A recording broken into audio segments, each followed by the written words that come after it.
Hola, estoy con Gabriel Herrera Salazar, filósofo, Hola, ¿cómo estás? No sé, callado poeta. acá. En ambas, bueno, eso es romper la cuarta pared y acá en la entrevista. Muy bien. Filósofo, poeta. ¿Qué otra caracterización podrías agregar a esas dos? Vago, quizás, no sé, ¿qué te gusta? Viajero. Viajero, no sé, pata de perro, ¿no? Eso, nada más. Combatiente de la verdad. No sé si pueda con eso, no sé si pueda con la verdad, ya como filósofo, no sé si pueda con la verdad. Exacto, sí, sí. No, pues como cualquiera, un nadie, peatón, como cualquiera. Bueno, más allá también de hablar sobre su actividad filosófica y poética, pero también nos trae a colación esta presentación de su poemario Entre el terror y la ternura, el cual, bueno, es una compilación de 3 periodos poéticos de su vida. El primero es Efímero Lamento Adolescente, el segundo es Diario de Campaña y el tercero, que lleva el título del libro, es Entre el terror y la ternura.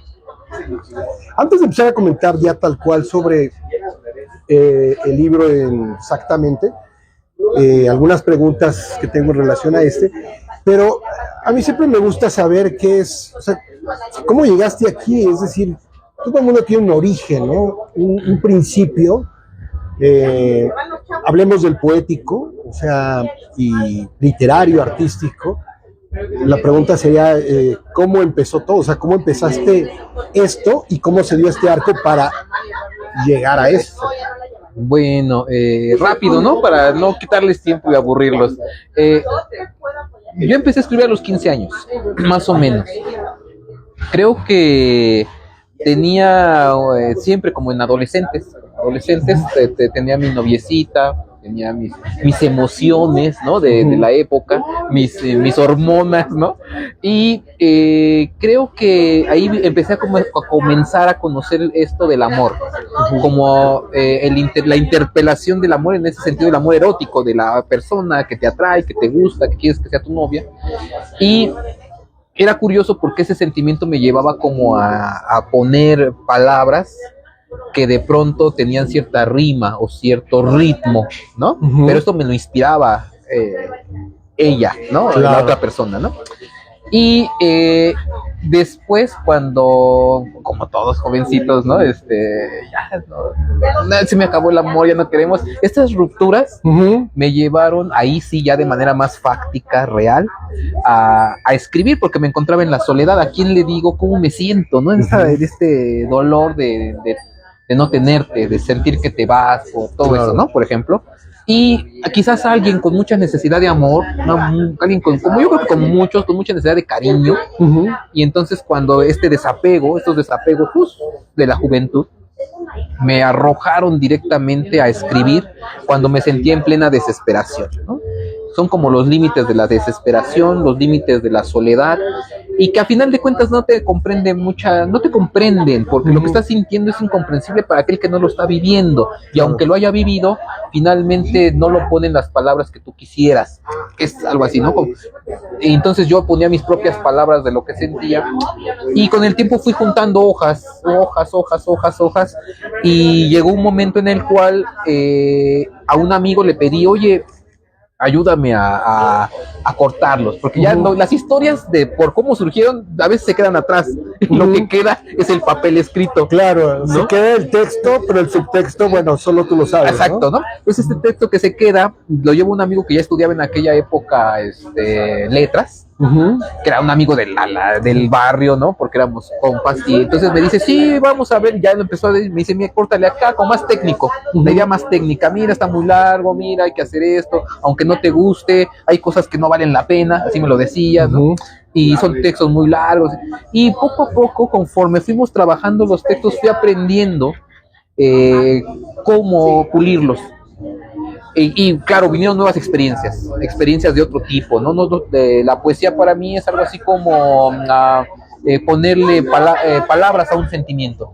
Claro, pero tenemos muchos sentimientos, ¿no? Enojo. Sí, de muchas formas, ¿no? Y de muchas expresiones, vivencias, ¿no? Y entonces era como una necesidad fisiológica, digo yo, ¿no? Esta necesidad, así como cuando uno tiene ganas de comer, ¿no? Tiene ganas de ir a orinar, esa necesidad de hacerlo, me surgía de pronto, porque tiene que salir, ¿no? Sí, tenía que expresarse, porque además el proceso era como que a veces tenía cierta rima, por decirlo, ciertos enunciados, y que de pronto, curiosamente, en las noches les daba vueltas mientras dormía, y cuando en el sueño, digamos, en ese lapso de lo onírico, llegaba a cierta frase resolvías cosas y cuando despertaba decía tengo que escribir esto, y lo empezaba a escribir, ¿no? Porque era como si estuviera trabajando en el inconsciente, ¿no? Trabajarlo en el inconsciente, y después despertaba y lo escribía.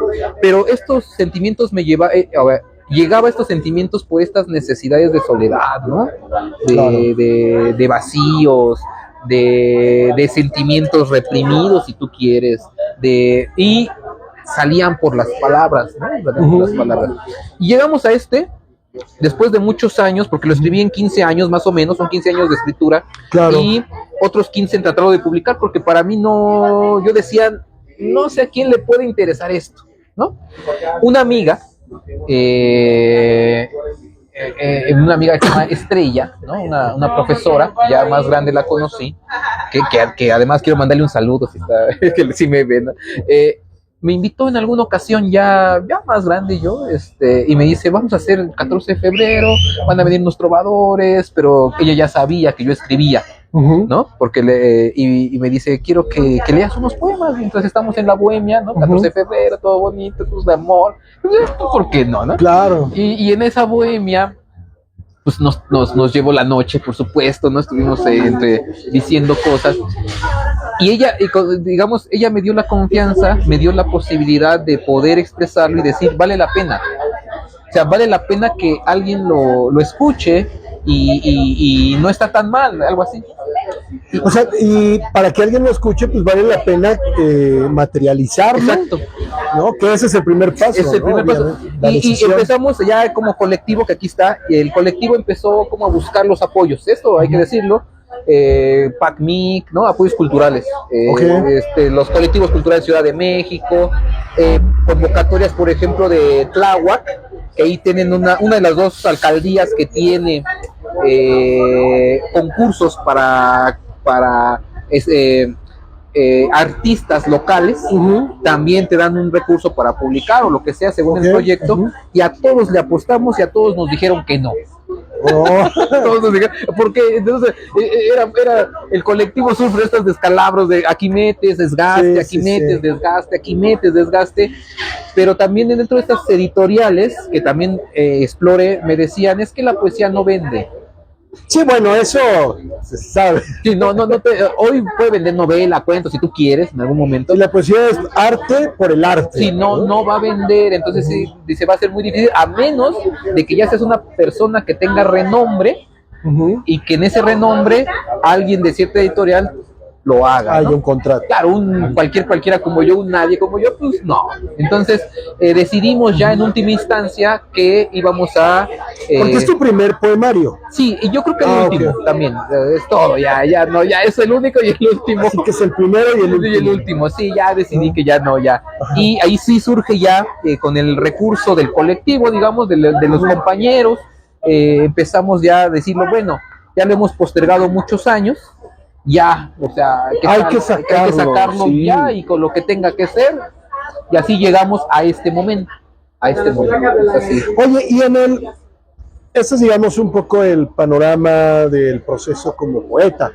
¿En qué momento tú como poeta, o la poesía y la filosofía, a ver, porque tus textos, tus poemas,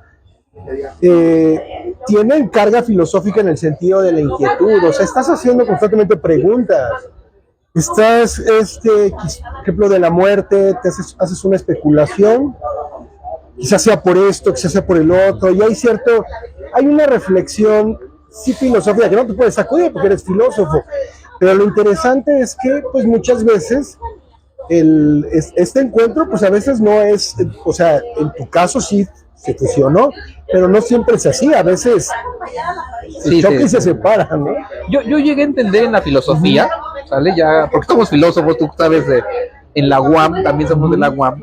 Llegó un punto en el cual esta de la expresión del ser, ¿no? Muy heideggeriano y todo, había algo de razón Wittgenstein, ¿no? De lo que no se puede hablar es mejor callar, ¿no? Dice Heidegger, el ser ama ocultarse, ¿no? Y la única manera, por ejemplo, de poderlo develar de alguna manera es por la forma poética, ¿no? Estas, digamos, eran como referentes. Claro. Y nos dábamos cuenta, al menos ya en los grupos de ahí, que hablar, digamos, de lo trascendental, hablar del ser, hablar de Dios, hablar del amor, hablar de estas concepciones, el lenguaje quedaba al margen, el lenguaje filosófico.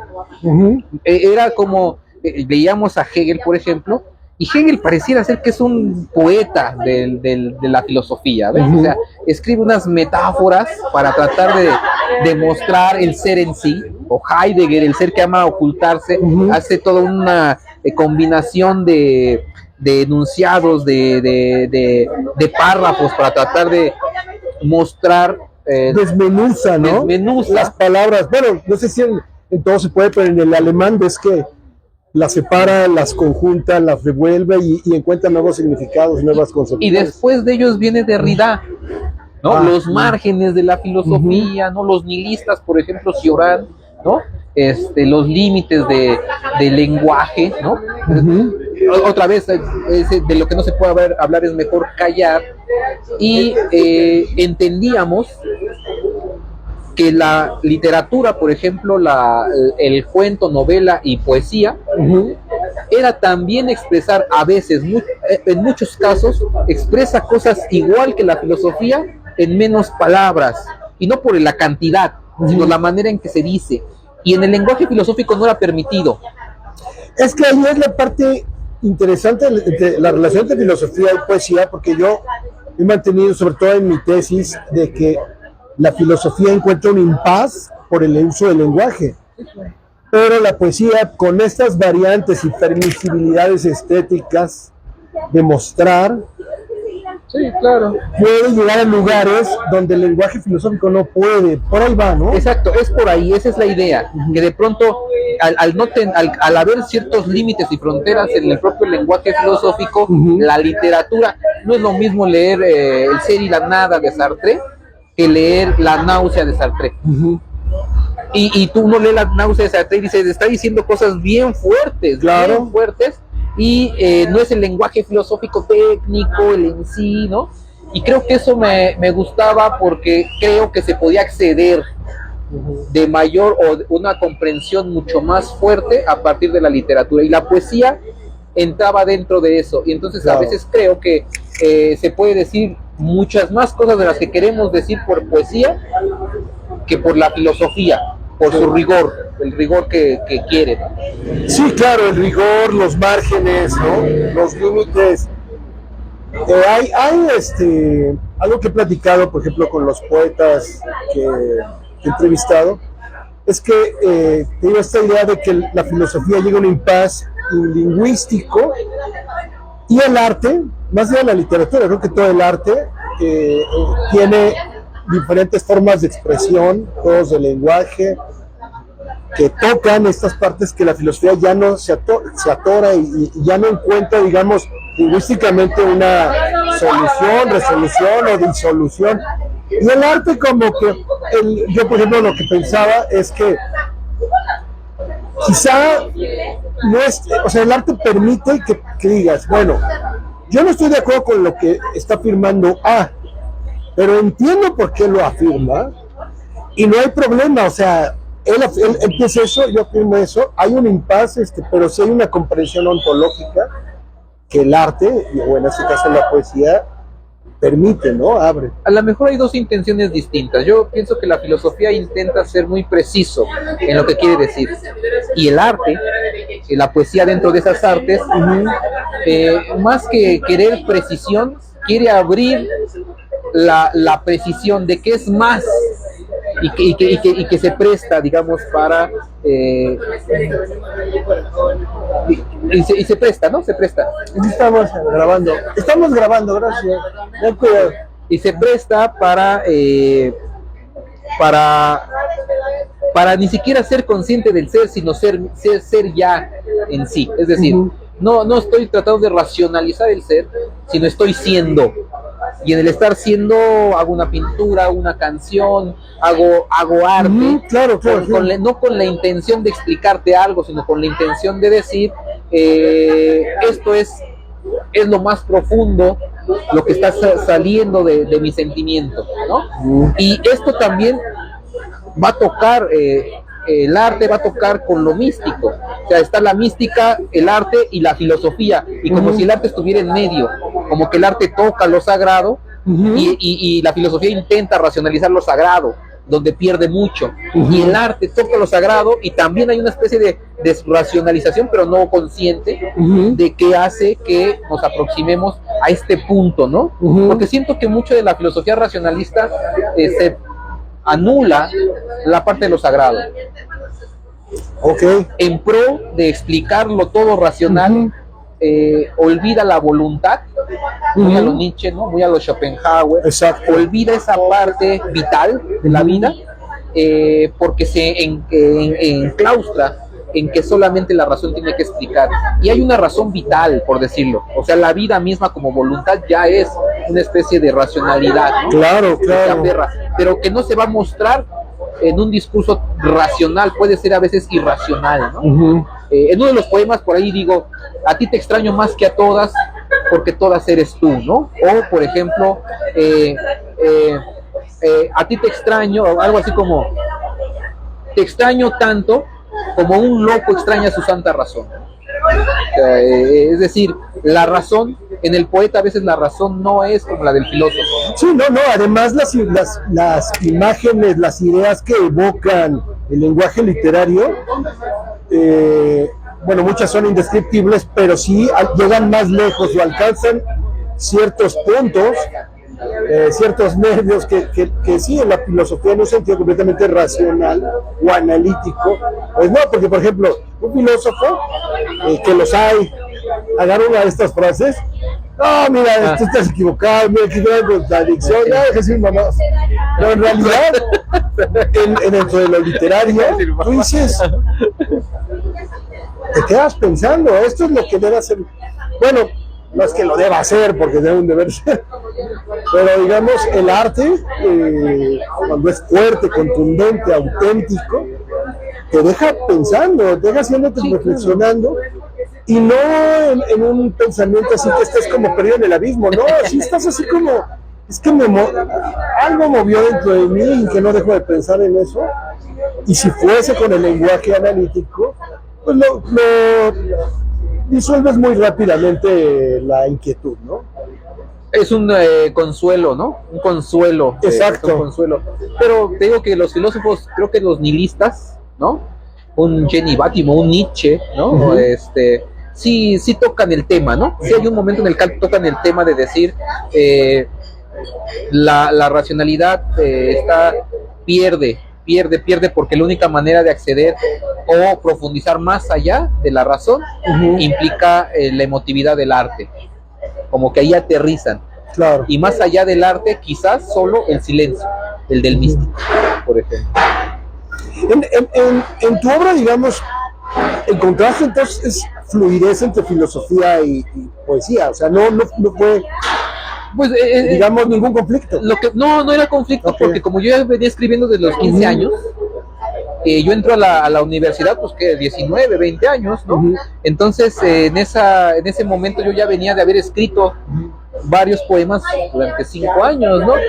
Y incluso una de la segunda opción que yo tuve en la UAM, de filosofía o letras, yo puse, ¿no? De si no me quedaba en filosofía, me iba a quedar en letras, porque yo ya estaba escribiendo y quería más bien profundizar. Pero también me di cuenta que la filosofía es una especie de narrativa, a su estilo, tiene su propio estilo. La filosofía es una narrativa, incluso poética, pero con ese estilo, como que tiene un estilo que es lo que lo hace válido, ¿no? Y me di cuenta que había otras expresiones, la pintura, la música, que también tiene su propia narrativa y tiene su propio estilo. Y entonces, claro, la literatura tiene su propia narrativa y su propio estilo, y no por eso deja de decir verdades. Sí, exacto, yo igual no creo que haya conflicto con respecto al concepto de verdad o la idea de verdad, sino más bien sí, como dices, narrativas o incluso, sí, serían, es que dentro de las narrativas está pues la estética, la búsqueda y la intencionalidad, ¿no? Es decir, la voluntad, La ¿no? voluntad. Ese carácter de la necesidad. En este caso retomamos esto de que dices, tiene que salir, así es la poesía, así es la literatura, así es el arte. El otro tiene otro canal, tiene otra lógica, que Tiene otra otro vez, objetivo, quizás. exacto, sí, por supuesto. Me gusta usar un poco el concepto de ventanas y puertas. Okay. Evidentemente son ventanas diferentes y creo que querer aferrar o encajar una a la otra, así como en ambos sentidos, creo que es un error, ¿no? Es darle lugar a cada expresión y búsqueda de la verdad, ¿no? Sí, en campos de expresión yo diría, o sea, hay campos de expresión, la filosofía tiene su propio campo de expresión, la literatura tiene su campo de expresión, la música tiene su campo de expresión, y en ese sentido, pues, no uno puede pasar de un campo a otro, sin duda, ¿no? Es decir, no sé, yo puedo hoy llegar a casa y ser un amante feroz, ¿no? Pero mañana o el mismo momento puedo llegar a casa y también ser padre de familia, que son dos campos distintos, ¿no? Claro. O ser hijo en una misma casa cuando está mi madre o mi padre, son como campos distintos y jugamos roles distintos y no por eso están peleados.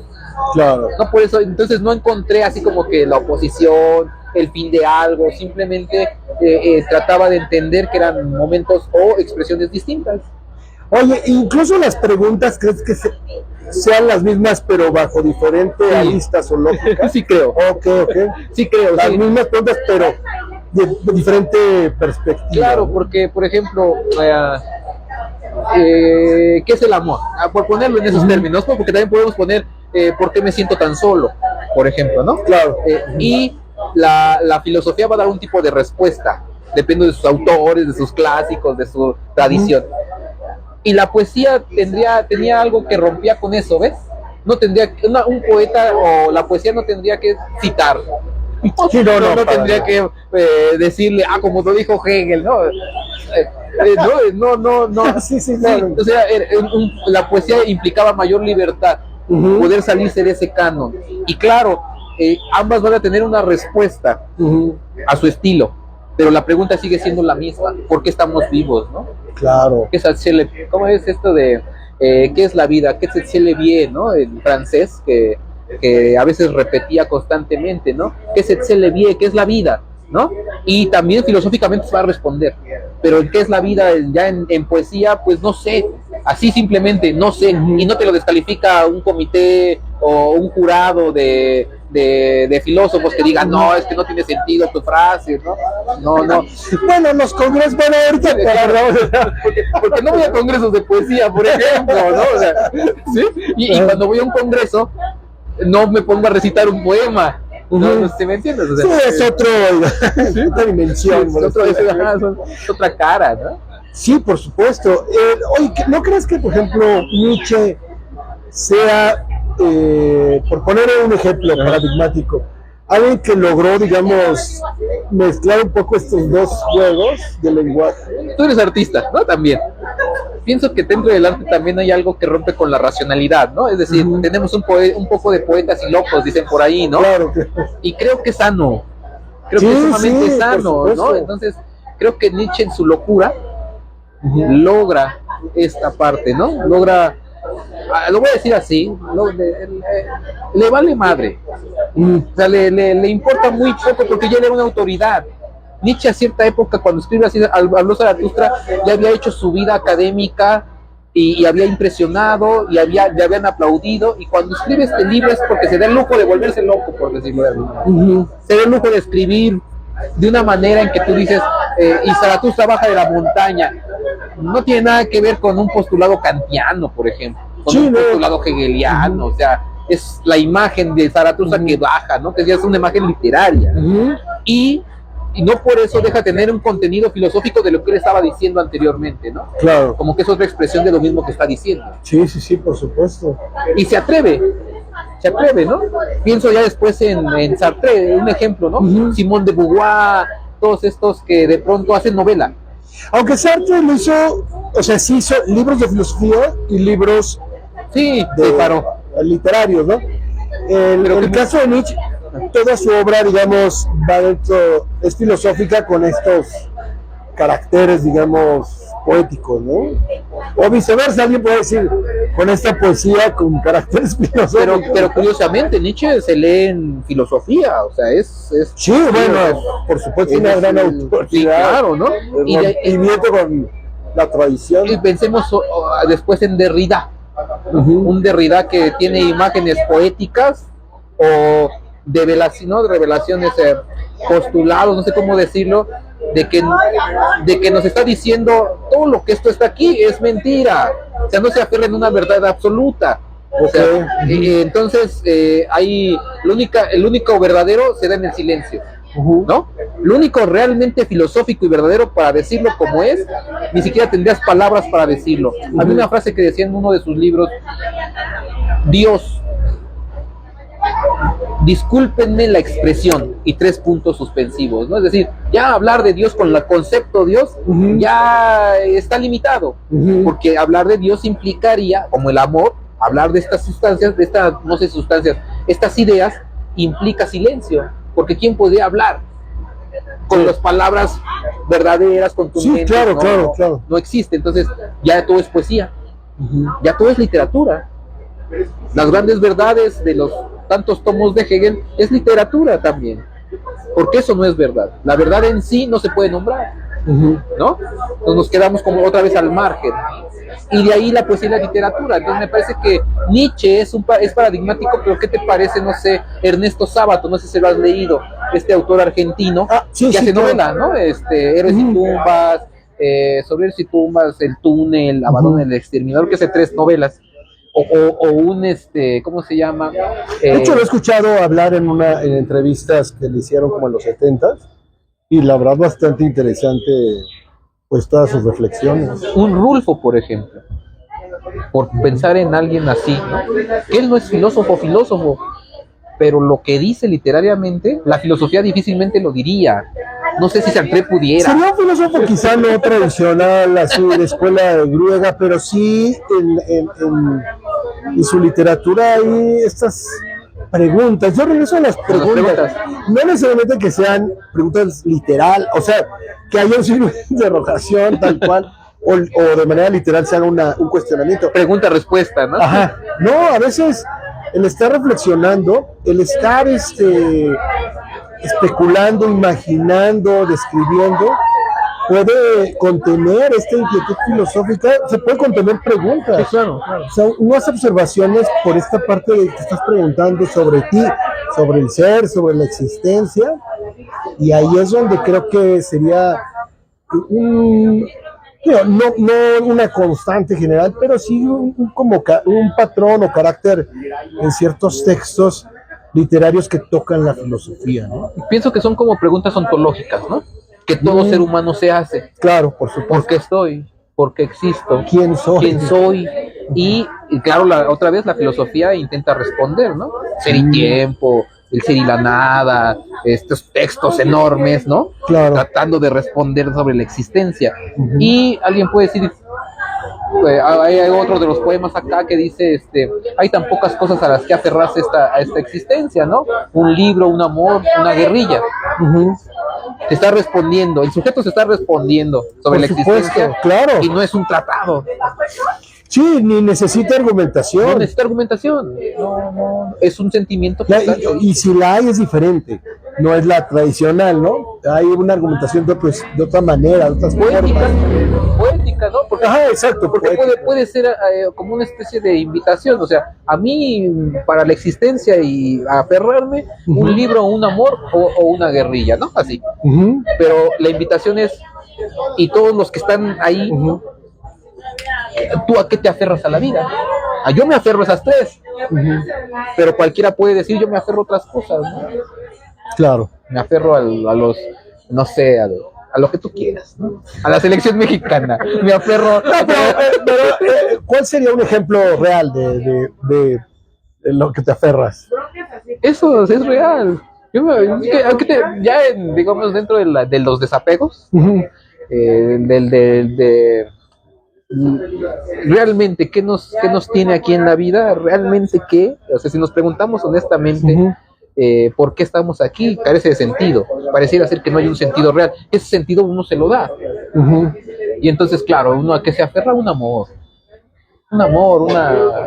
el amor de alguien, de una mujer, de un hijo, el amor a la madre, que te da vida, que te hace que te despiertes y tengas alegría.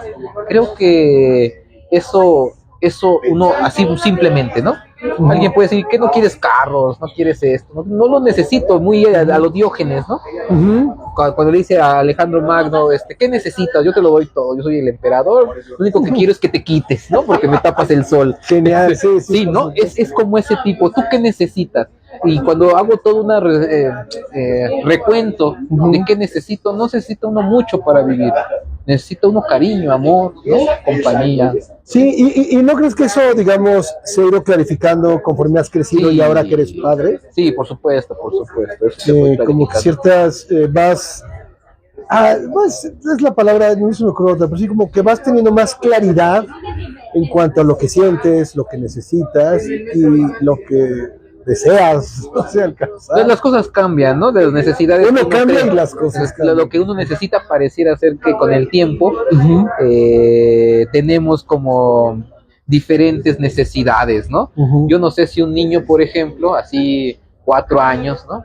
Tenga la necesidad de vincularse emocionalmente con un otro, como un alguien, como pareja, ¿no? Cuando somos más adolescentes, como efímero lamento adolescente, que es parte de los textos, está en una búsqueda, ¿no? Está en una búsqueda precisamente de ese cariño, ¿no? Y con el tiempo uno se da cuenta que finalmente, no, lo voy a decir así, el dinero y el amor se van y vienen de una manera que no controlas, ¿no? Entonces así, realmente, ¿qué te hace vivir? Uno puede decir, vivo por ti, así muy romántico, decir, lo que tú me das es tu amor, tu vida. Tú eres mi razón de existir. Tú eres mi razón de existir, así de esas que venden, no de esas que venden. Pero con el tiempo, de manera real, ya después de separados, después de una serie de cosas, uno dice, no, o sea, uno puede vivir, no necesitas, tú no eres la razón de mi existencia, ¿no? Poéticamente a lo mejor sí te lo digo porque me gusta, si quiero cortejarte, pero realmente que sin ti no pueda vivir es falso. Así puedo vivir sin ti. Claro. Sí puedo vivir sin ti. Y entonces ahí cambia esas necesidades poéticas también. Ya la expresión sobre eso ya no es igual. Claro. Entonces, y claro, yo por eso de pronto le pongo un fin a la poesía, porque digo, yo sé que después lo que estoy pensando ahorita, en este momento, quizás cuando sea anciano me voy a reír de esto, ¿no?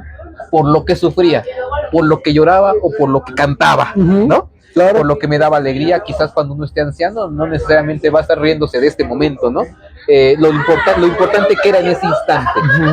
Pero también creo que igual que los místicos, llega un momento en el cual ya no puedo decir más. Como que llegó un punto en el que dije, ya no es necesario escribir, porque ya de alguna manera, como tú dijiste, ya creciendo, ya no es necesario escribirlo, porque ya lo estoy viviendo de alguna manera. Tengo más claridad en ya lo puedes, digamos, desarrollar bajo otros contextos, no necesariamente en escribiendo. Exacto, ¿no? Okay. Exacto. Sí, es eso. La poesía era como una salida. Claro. Actualmente puedo encontrar salidas que no necesariamente es por ahí. O también bajo esta metáfora de que quizá ya salió todo por lo pronto. Ya se tenía que decir lo que se tenía que decir. Exacto. Sí, claro, por supuesto. Sí, alguien me decía, tal autor ya después dejó de publicar o dejó de producir. Y la respuesta que teníamos ahí compartida era quizás porque ya dijo lo que tenía que decir. ¿Crees que Rulfo ha sido un caso así? Pienso ese caso, claro. Ese caso así. Es que alguna vez escuché que él decía, es que ya no... O sea, obviamente no es que no tenga nada que decir, pero quizá no tenía nada que decir tan importante como lo que ya había dicho, ¿no? Y dices, bueno, también un autor marca ciertos parámetros, entonces tienes... uno solo sabe individualmente qué tanto te vas evolucionando o te estás repitiendo, pero quizá hay un momento en el caso de Rulfo que dijo, ya, todo lo, como dices, todo lo que ya se dijo, veremos qué pasa adelante. En su caso no pasó y encontró en la fotografía, me parece que, Otra salida. por supuesto. Porque estoy pensando un poco en los músicos. Tú eres músico también. Músicos que de pronto hacen álbumes como grupo, ¿no? Sacas cierto álbum, muy buenas letras, muy buenas rolas, ¿no? Y después dejan de producir.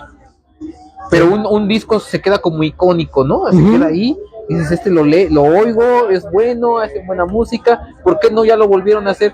Porque ya habían dicho lo que tenían que decir, habían producido lo que tenían que producir, incluso hacer más, ya nada más por la producción, por el comercio, si tú quieres, ya deja de tener sentido. Es, ¿no? Cuando ya entran en decadencia ciertas bandas, ¿no? Que dicen, güey, esto ya es por lana, chin, y ya no hay, digamos, ningún rigor o exigencia de lo que habían hecho antes, ¿no? Y es mejor que mejor le paren a que estén. Ya es el disco icónico, ¿no? Ya se dijo, fue fabuloso. Una segunda parte quizás ya no haya, pero a veces pienso, como Rulfo, que lo que deja es de tal calidad que no es necesario más. Y no sé si él sea consciente de eso, ¿ves? Así como plenamente consciente, no. Pero sí creo que hay un sentimiento de decir, ya lo dije, ya no sé qué más decir, ¿no? Oye, bueno, la verdad es que sí, todo lo que me has dicho me ha dejado pensando mucho para que después sigamos platicando. Pero a mí siempre, con los escritores, poetas, sobre todo, pues, que están presentando un libro, a mí me gusta siempre preguntarles, todos fuimos jóvenes, todos fuimos muy jóvenes, bueno, en tu caso empezaste a escribir a los 15 años, pero ¿tú qué consejo le darías a un chavo, una chava que tienen un impulso creativo, quizá quieran escribir poesía, quizá quieran escribir un cuento, novela, y que en esa edad, pues, como les he dicho a otros amigos, quizá no todos tienen la suerte de tener cierta resonancia positiva con la gente que está a tu alrededor, ¿no? A veces eso te forja y pues te chingas más, pero tú, por ejemplo, ¿qué te dirías a ti? Si fuera joven. Así, digamos que le dirías bien con ese niño que empezó a escribir. Con ese joven que empezó a escribir. No, yo le diría así, tal cual, así como con la experiencia, ¿no? De otras personas, de no dejes de escribir. Cuando tengas la necesidad, escribe. Y cuando creas que no es suficiente, no te la creas, sigue escribiendo, ¿no? Okay. Sigue escribiendo y que no se crea que los textos que uno hace son malos. Los primeros escritos que yo hice los tiré. En un arranque de rabia, de cosas así, los tiré. Nunca los pude recuperar. Y eso me arrepentí después toda la vida. Porque nunca los pude volver a repetir. Claro, por supuesto. Y ahí aprendí que no tenía que aunque pareciera muy malo el texto, porque uno se califica, ¿no? Uno se califica. Pero también te calificabas tú siendo muy chavo. Exacto. No hubieras dejado que pasara. Claro, pero en su momento eso no lo entiende uno. Sí, no, exacto. Por eso la recomendación a ese joven es, tú sigue escribiendo, aunque creas que es malo, tú guárdalo. Y tarde o temprano, 10, 15 años después, lo sacas y dices, voy a tratar de mejorar esta coma que le faltaba, este punto que no le puse, este acento que me faltó, que se me fue, y con otra perspectiva, con el tiempo, uno puede pulir, curar, si tú quieres, ese texto del pasado que te dolía tanto, y ahora ya no te duele tanto, ahora lo ves como algo hermoso. Por supuesto, o sea, digamos, sería como valorar, salvaguardar sus propias creaciones para, pues, como tu propia experiencia de que, pues, que sea un impulso pues muy emocional, lo rompiste y hoy que ya eres mayor estás muy arrepentido, ¿no? Exacto.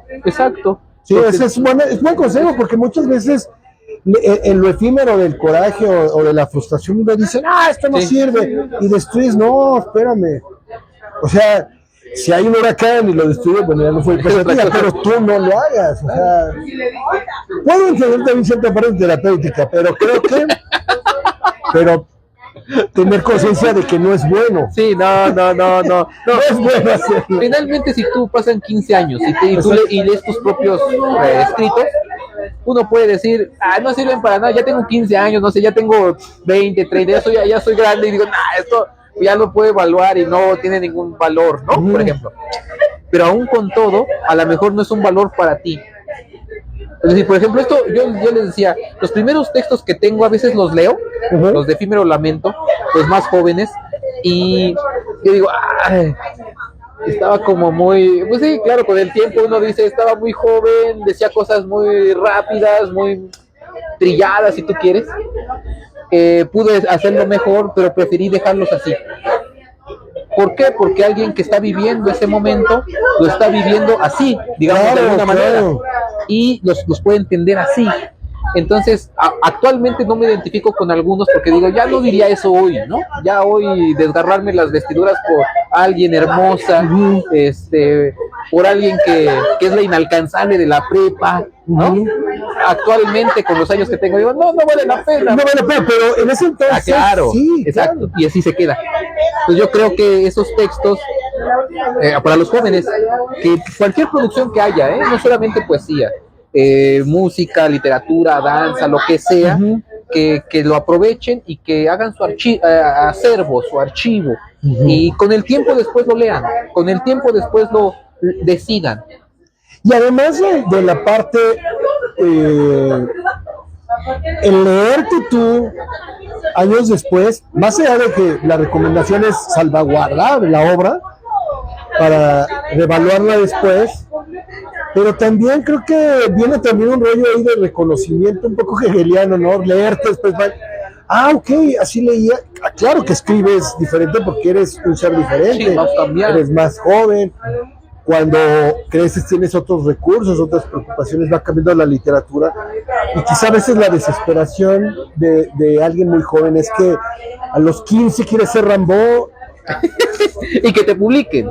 Sí, porque si también que una vez yo decía, no, yo quiero ser como Adam Poe. Sí, te quieres morir de un ¿no? No sé si eso. Entonces, pero sí, yo puedo entender que alguien joven, de 15 años, pues sí tenga esta desesperación, por eso el consejo de que aguante, ¿no? Sí, o sea, hay que aguantar. Que haga su acervo, como bien dices, ¿no? Había una chica, hace poco me contaron un caso de su mamá no le gustaba su pintura. Entonces la mamá, porque la mamá era una cuestión de esas medias religiosas, que es cosas del diablo, porque era un poco oscura la pintura, ¿no? Y de pronto uno dice, ¿y ahora qué hago? Porque cada que hago algo mi mamá me lo rompe o algo así, ¿no? Y decían por ahí unos compañeros, pues tómale una foto, porque es efímero. A final de cuentas es un objeto, es una objetivación de tu ser, y es efímero. Quizás ni siquiera vale la pena el papel, pero dejas el acervo de que tú lo hiciste. El registro, el documento. Ahí está, y no se va a ir porque ya salió de ti, ¿no? Y también creer, es lo que pienso, que más allá de la evaluación que haga uno, también esto me pasó, te digo, con las compañeras que han creído en mí, con las mujeres que han creído en mí, con las que han leído esto y que creen que tiene algo de hermoso, de que me han ya no solamente es lo que yo piense de mí, sino porque uno puede pensar de uno lo que quiera, pero cómo también los otros te ven, y eso también es importante. O sea, ¿qué comunicas, por ejemplo? ¿Qué comunicas y cómo la otra persona también te está evaluando? ¿Ves? Es decir, a veces uno no alcanza a ver las dimensiones de lo que está escribiendo. Y se ven o las logra percibir a partir de la mirada de un otro que no es uno. Claro. Y digo, mi poesía es mala, y después llega alguien y dicen, esto tienes que publicarlo, ¿no? ¿Por qué? Es importante que esto lo vea más personas. Ajá, exacto. Sí, por supuesto, eso es importante. Y creo que también la evaluación de uno es importante en el tiempo, pero también si está haciendo el mensaje, está llegando, y esas otras personas hay que saberlas escuchar también. Por supuesto. ¿No? No solamente por el cebollazo me gusta, sino con seriedad. ¿Esto vale la pena o no? ¿No? Y entonces creo que habrá un diálogo, ¿no? Sí, claro. Y sí, precisamente y bueno, subrayar, ya lo dijimos, pero subrayar para seguir en la línea de tu recomendación, de que esta es una compilación de textos del 95 al 2010, ¿no? O sea, también el proceso, el camino de un libro, no necesariamente escribo el libro, veo una revisión y luego lo saco. La historia de este libro tiene pues 30 años, ¿no? 30 años. 30 años. y el valor de la literatura es sobrepasa y trasciende la temporalidad. Que regreso, creo que cuando uno es muy joven, Sí. la temporalidad es tu peor enemigo, ¿no? Es cuando más desesperado estás y cuando más te inquietas y más ansiedad te provoca pues el poder materializar una obra. Pero aquí hay un ejemplo pues extraordinario, porque en estos 30 años prácticamente ves, eso también te lo quiero decir, sí se ve, se siente esta evolución, o sea, como dices, los textos cuando eres muy joven y evidentemente los últimos cuando ya escribes con tu hija, bueno, ya teniendo una hija, ¿no? Entonces, eso es algo muy, muy, muy padre. Y también, digamos, para ir cerrando, haría la misma pregunta filosófica con respecto, dices que ya, digamos, terminó esta etapa, ¿no? Pero en la filosofía tú sigues publicando, yendo a congresos, sigues, digamos, yo creo que lo poeta no se te quita, vas a seguir haciendo, aunque ya no, digamos, hagas una compilación como esta, pero está, y ahí mi pregunta es, como conclusión, ¿hacia dónde vas? O sea, filosóficamente, ¿en qué estás? Ya. ¿Cuáles son como tus temas, tus planteamientos y hacia dónde vas filosóficamente hablando? Bueno, filosóficamente creo que yo vivo de la filosofía. Cuando digo yo vivo de la filosofía es mi profesión, a eso me dedico. Yo voy a la prepa, voy a la universidad y doy mis clases de los filósofos que tienen que aprender los chicos, Claro. y me dan un sueldo para que pueda vivir. Uh-huh. Y me gusta hacerlo porque quiero que ellos entiendan de autores complicados que no están, a la primera uno no los entiende. Uh-huh. Y pues uno se especializó en eso, ¿no? Es técnico, soy ¿cómo decirlo? Soy una especie como de aprendiz de filosofía constante, ¿no? Uh-huh. No porque lo sea, sino como pedagogo de la filosofía, si tú quieres, ¿no? Uh-huh. Y lo que actualmente nosotros estamos haciendo siempre, bueno, ya llevamos mucho tiempo trabajando, sería la filosofía de la liberación, que es la línea que yo me especialicé y estoy trabajando, y que implica pasar precisamente esos análisis abstractos a estar con la gente y hacer consciente que las propias personas pueden hacer su propia filosofía sin ser filósofos, pues. Claro. Que pueden hacer sus reflexiones de quién soy, por qué existo, por qué amo, por qué siento, y no necesariamente tienen que leer estos grandes tratados de filosofía. Cada uno puede ser filósofo si tiene las herramientas mínimas para darse cuenta de que está pensando, de que es consciente y que puede arreglar por medio de eso algunas cuestiones que no lo tienen tranquilo, ¿no? Creo que eso sería mi principal objetivo en la filosofía, ¿no? Que la gente piense un poco más, si tú quieres, éticamente en la vida y en la salud.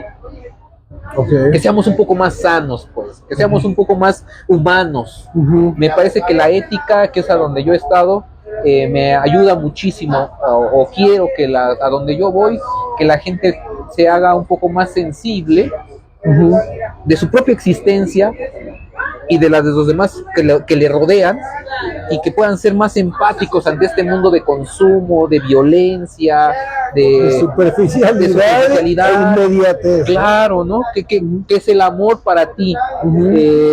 Irte con alguien que tiene un carro último modelo, que te va a pagar como persona, como objeto, eso es el amor para ti. Bueno, es un concepto de amor, pero puedes cuestionártelo si realmente eso es, porque de fondo el sentimiento es mucho más fuerte, rebasa la apariencia.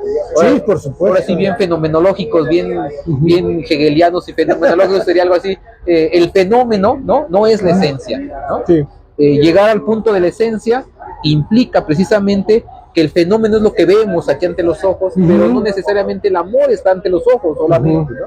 Sino que uno tiene que llegar a lo fundamental, a lo profundo, donde está el amor realmente, y va más allá de una apariencia, ¿no? Porque alguien puede ser salir en la revista Forbes, ¿no? Y ser un hijo de la chingada, sí, ¿no? Claro. O sea, un capitalista que explota, un sujeto con mucho poder, y dices, ¿eso es la belleza? en cuestiones de estética, es una belleza, ¿no? Alguien inyectado, ¿no? Con una mujer llena de prótesis por todos lados, ¿eso es la belleza realmente? Y eso le digo a mis alumnos en la prepa, ¿no? O sea, imagínense de quién te enamoras, ¿no? Porque si te vas a enamorar de un cuerpo, ¿no? Como diría Jaime Sabines, ¿no? No es nada de tu cuerpo, ¿no? No son tus pechos, no es tu cadera, no es nada, no es tu cabello lo que me gusta de ti. Entonces, ¿qué es? Pues algo más, la esencia misma, ¿no? Sí, bueno, tengo que también asumir las consecuencias. Ok, ¿te gusta el puro físico? ¿Vas por el puro físico? Pues no esperes otra cosa, claro, ¿no? Porque luego viene, ay, no, o sea, se siente vacío. Hay algo que no me llena. Exacto. Entonces, un poco el ser reconocer también tus propios hierros, porque muchas veces dices, la crítica a esto no es por la elección que cada quien haga, sino la incoherencia que esperan hacer cada elección. Entonces, creo que hay que asumir las consecuencias de las elecciones, teniendo conciencia de lo que uno va a elegir o está eligiendo. Y entonces yo creo que dentro de la filosofía tiene que ser, a lo Heidegger, una filosofía de lo cotidiano. No, muy bien. ¿Vale? En el sentido de que la gente en su mundo cotidiano, ¿no? Ama de casa, cualquier trabajador en algún momento se pregunta, me gusta esto, me siento bien, me da alegría, ¿no? Y en ese mundo cotidiano puede hacer su propia reflexión, sin que se sienta, ¿por qué me siento frustrado? ¿No? ¿Por qué? Pues bueno, habría que hacer una reflexión de por qué te sientes frustrado y esto no te está gustando. Hay una experiencia que me gustó mucho. Una vez, ya, esto es de diario de campaña, ¿no? En esa época estábamos en las montañas. Nosotros bajamos con nuestras mochilas empolvados, ¿no? De estar metidos en la selva. Y bajamos a un encuentro que teníamos de intercomunitario. Iba a ir un experto a ayudarnos porque pues uno viene desmoralizado de todo lo que está viviendo en la guerra. Y de pronto era un psicólogo, ¿no? Motivacional, ya sabes, ¿no? Y dice, fue brutal porque me quedó muy grabado, ¿no? Imagínate venir de todo, varias horas de caminar empolvados, ¿no? Con las mochilas, todo esto de la guerra. Y de pronto dice, yo tuve esposa, tuve carrera, tuve todo lo que nos habían dicho que deberíamos de tener para ser felices, ¿no? Esta vida que nos vendieron, ¿no? Tienes una carrera, tienes una chamba, tienes tienes lo otro, tienes una esposa, tienes hijos, como nos dijeron que debían ser. Y dice, no lo dijo así, pero dice, ontológicamente me di cuenta que no era feliz. Con todo eso ya construido, que me decían que con eso ya no era feliz. Y dice, renuncia a todo. Era muy impactante, ¿ves? ¿Qué nos vendieron, no? ¿Cuál es tu reflexión en última instancia? Te vendieron tener, no sé, una mujer de tal manera, ¿no? Una vida, una profesión, un empleo, un club social de ciertas características. Sí, claro. Y a veces, bueno, esto realmente lo quiero yo. Exacto, ¿no? Pero eso se da en los estratos, si tú quieres, de las clases sociales altas, pero también en las bajas. Sí, no, en cualquier mundo de la vida cotidiana. Por supuesto. Que tendría uno que hacer la pregunta, ¿me siento bien? Sí quiero hacer esto en mi vida, porque la vida se acaba. Y si no lo haces en esta vida, después te vas a arrepentir ya cuando no puedas hacerlo. Claro. Entonces puedes vivirlo y tienes que vivirlo y tener la fuerza, la voluntad para decir, ya no quiero esto, ya no quiero sufrir, ya me cansé de llorar, ya me cansé de quizás de esta relación que no...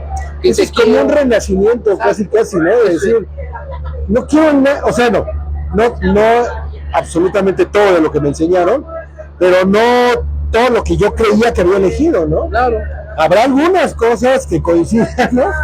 Pero quizá no la mayoría, y eso es un despertar, un renacimiento interesante que uno esperaría como esperanza de la humanidad, porque no solamente es en lo individual, también es en lo social, sí, ¿no? O sea, está metido en todo. ¿Hasta cuándo vamos a dejar de hacernos güeyes? ¿Hasta cuándo vamos a dejar de no reconocer nuestros errores?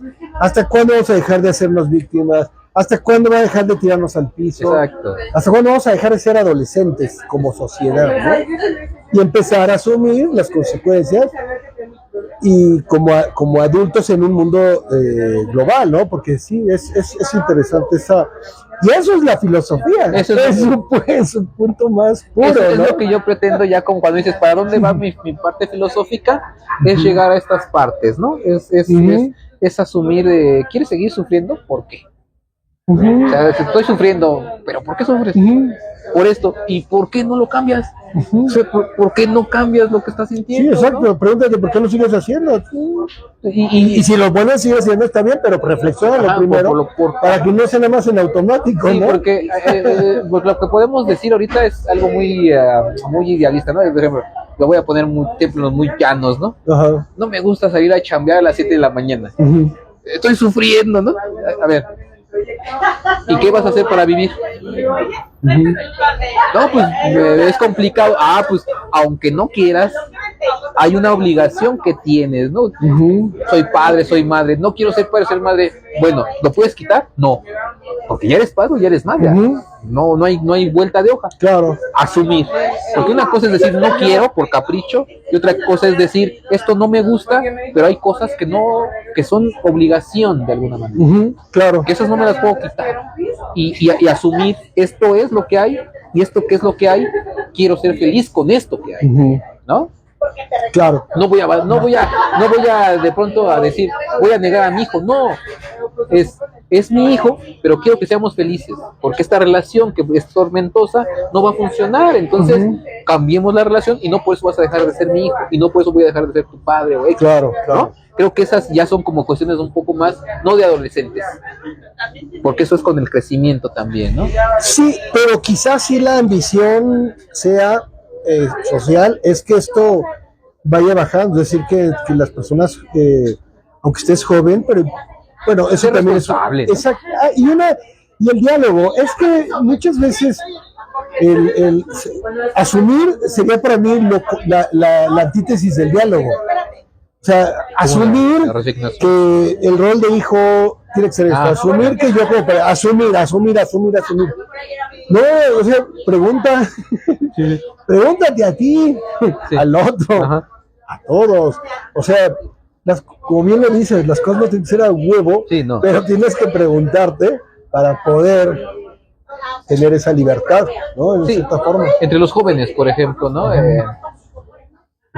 Antes, no sé, ahorita ya no, pero antes, en nuestras generaciones, lo que nos llegaba de cine eran las modelos gringas norteamericanas, ¿no? Entonces, uno sale en el ideal, voy a conseguirme una novia rubia, ¿no? Y sales al pueblo, al barrio, ¿no? Y las morenitas de tus compañeras, no, pues no. Y entonces dices, pero eso es real, o sea, ¿es real? ¿Realmente eres tú? ¿O te están condicionando para el canon de belleza, no? Ahí está la pregunta filosófica, porque cada quien sabe, Claro.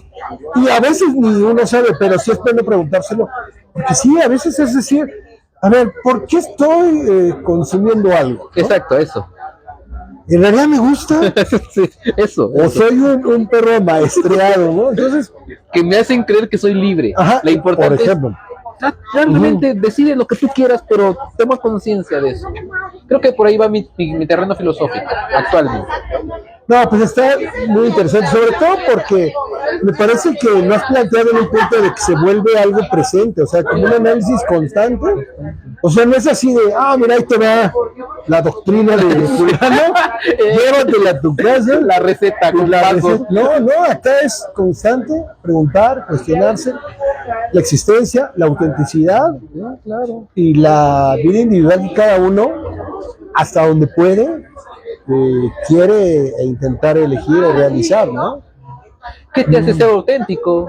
¿No? ¿Qué te hace ser auténtico? ¿No? Yo creo que eso es importante, la autenticidad en cualquiera. Es decir, por supuesto. Este te quiero, este te amo, es auténtico. No es el te quiero, te amo que aprendí en TikTok es para ligarte.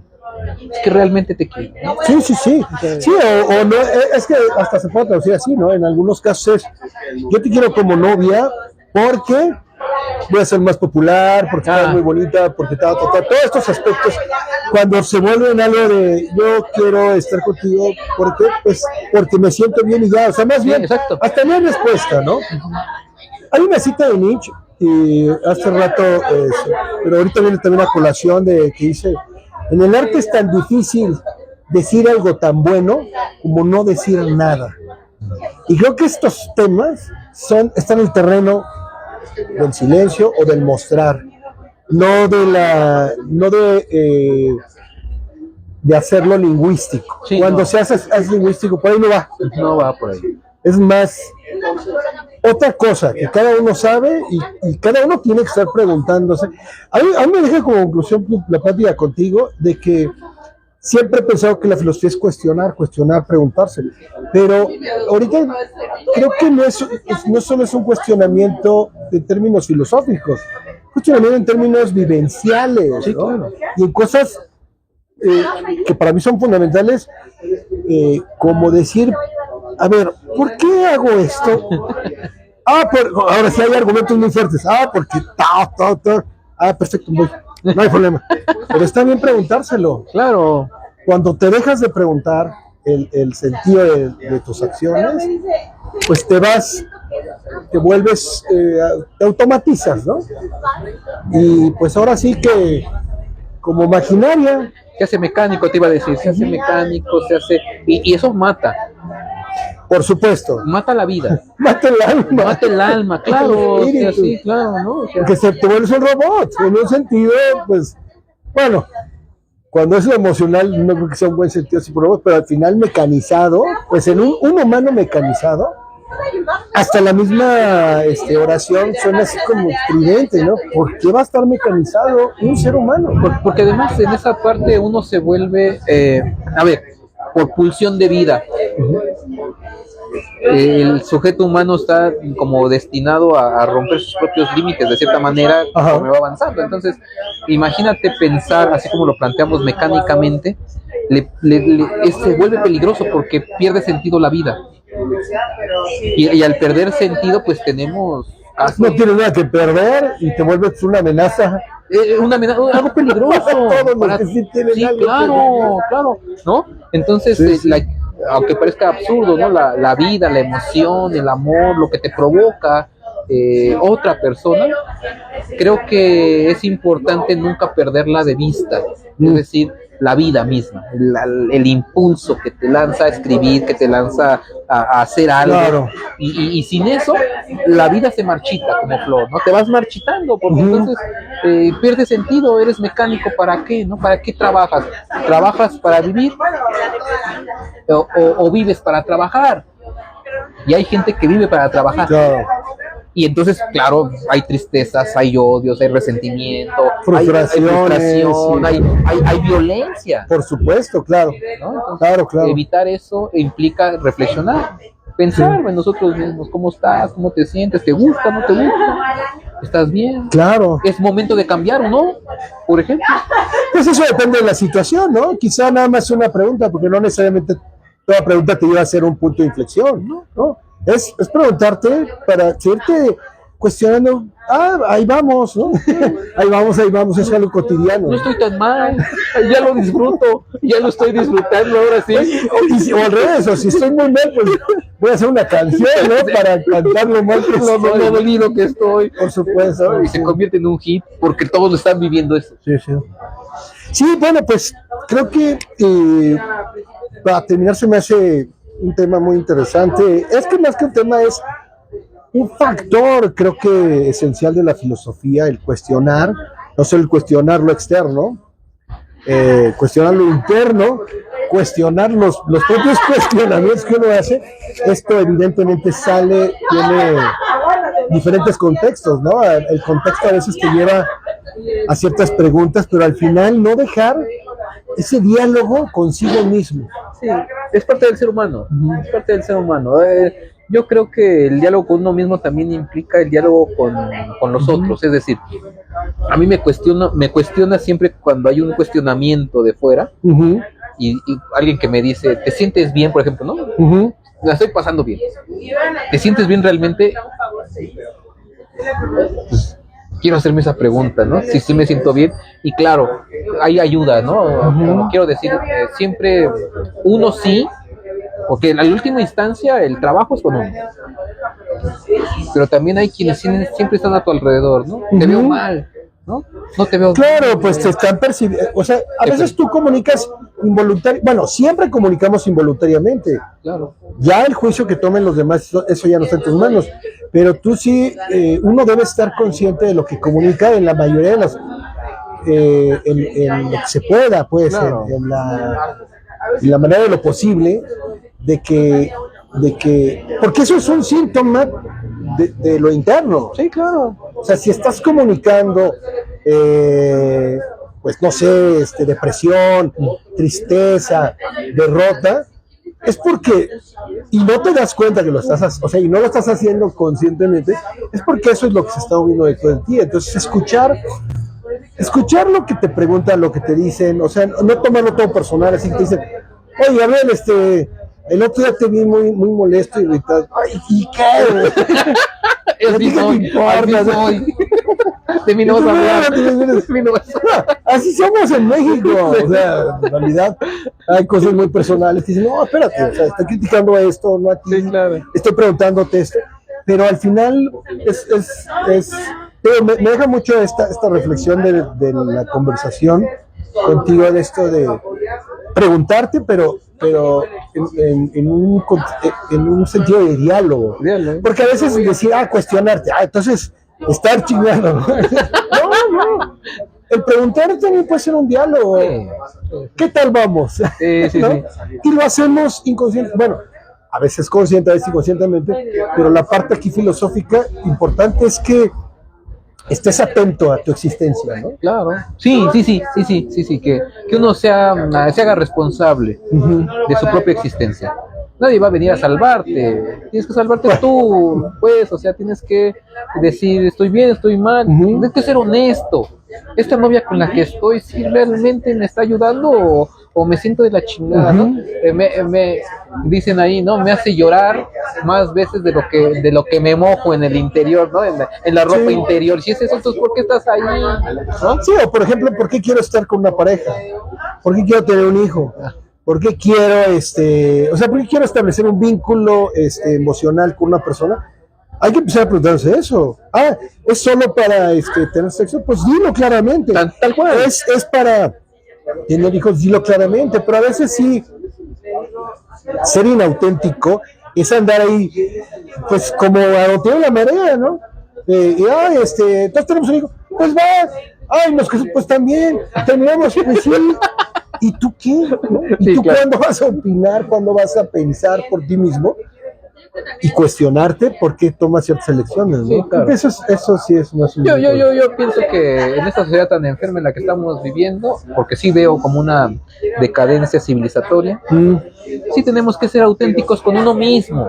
Por lo menos. Sí, pues con uno mismo saber, ver, sí es lo que quiero, no es lo que quiero, por qué sí lo hago, por qué no lo hago, y ser honestos con uno mismo. A uno mismo no se le podría mentir, ¿no? Uno puede mentirle al otro. Digo, Sí, no te es hacerse pendejo. yo te quiero porque quiero llevarte al hotel y Sí, esas sí. cosas, ¿no? Pero mentirte a ti es ahí un juego ahí medio, pues, Claro. bueno, no sé, esquizofrénico, Sí, ¿no? exacto. Ese ya es una patología, ya enfermizo, ¿no? Y a veces se lleva patología, o sea, muchas veces tenemos por tratar de patología. llevarla, bueno, no patología se puede estricta, romper, pero ¿no? sí, el no ser auténtico a veces hace que pues hagas cosas que después te arrepientes porque las implicaciones no te gustan, porque no fue tu elección, ¿no? Claro. Sí, apelar a la autenticidad. Claro. Apelar a la autenticidad.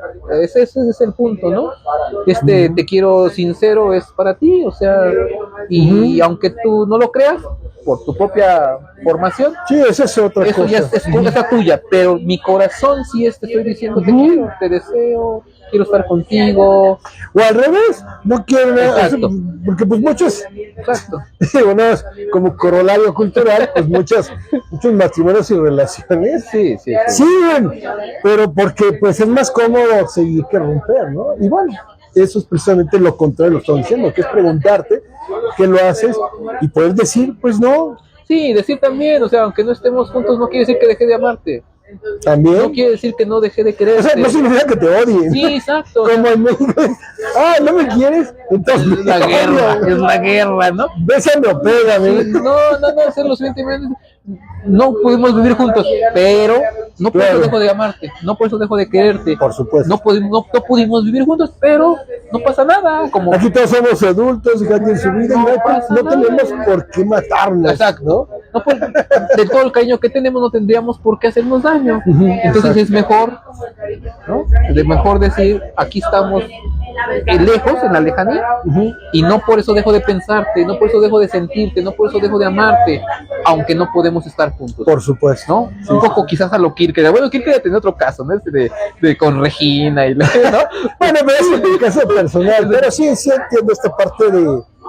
Sí, o sea, es que yo diría que sería como dejar la adolescencia en cuanto a relaciones personales, ¿no? En la adolescencia es culpar siempre al otro. O No, todo o nada. O me quieres o no me es muchos quieres. ¿no? extremos y ser siempre víctima, ¿no? Además, No, aquí no hay víctima, hay que dialogar, hay que hablar. Y es que este es un pequeño ejemplo, pero que se abre a toda la dimensión de la vida, ¿no?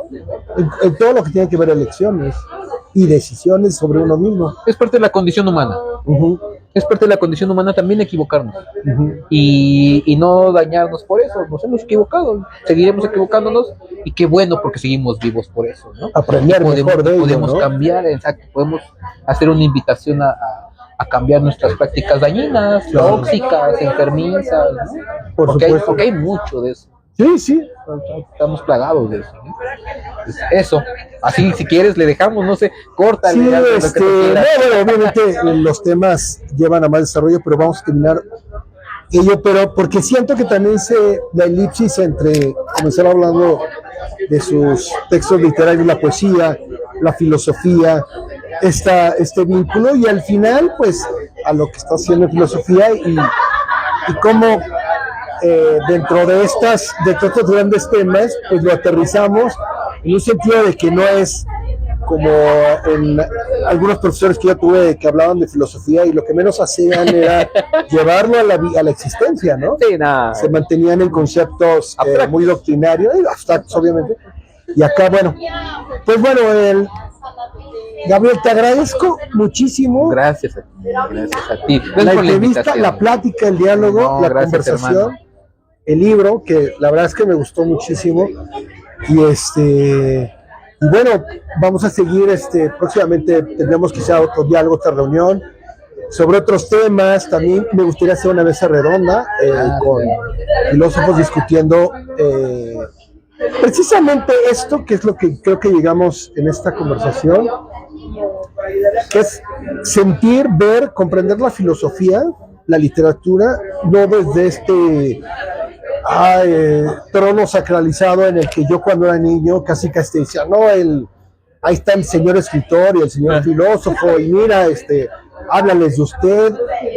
Era otra época. Acá creo que la misma búsqueda de la filosofía a mí nos ha llevado sé que el término aterrizar parece como un estereotipo, pero digamos materializarlo sería un poco más, ¿no? Objetivizarlo, entenderlo en la cotidianidad. Por ahí va, ¿no? Eso, es ahí en la vida cotidiana. Entenderlo en la cotidianidad.